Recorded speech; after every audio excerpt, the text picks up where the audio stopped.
মই এইখিনিয়ে ক'ম মাননীয় মুখ্যমন্ত্ৰী ডাঙৰীয়াক 120% এটাই ক'ম যে চাওক ছাৰ,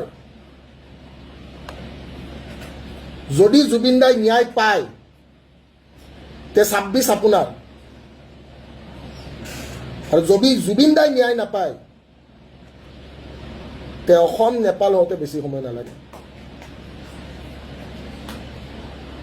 মোৰ এটা খোলা আহ্বান মই এইখিনিয়ে কৈ থৈ দিছোঁ, যদি জুবিন দাই ন্যায় পায়, প্ৰপাৰ ন্যায় যদি জুবিন দাই পায় তে 26 আপোনাৰ, আৰু যদি জুবিন দাই প্ৰপাৰ ন্যায় নাপায়, ট্ৰান্সপাৰেঞ্চি যদি মই ফিল নকৰোঁ, যদি মোৰ মনত যদি অকণমানো খুঁত ৰৈ যায়, অসমৰ মনতো খুঁত ৰ'ব। মই এইখিনিয়ে কৈছোঁতো,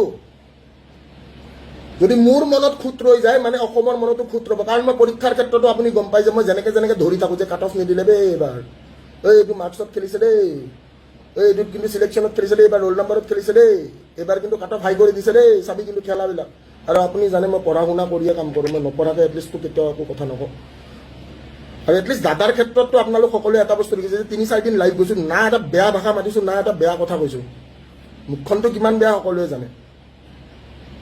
চ' আকৌ বিনম্ৰ অনুৰোধ সকলোকে এইটোৱে কৈছোঁ যে যদি দাদাৰ প্ৰপাৰ যদি ইনভেষ্টিগেশ্যন হয়, প্ৰপাৰ ট্ৰান্সপাৰেঞ্চি, মনত খুঁত ৰাখিব নোৱাৰোঁ আমি যে এইটো জেগাত কিন্তু লৈ গৈছে খুঁত, দেন 26 আপোনাৰ, আৰু যদি নহয় তেনেহ'লে অসম নেপাল হওঁতেও বেছি সময় নালাগে।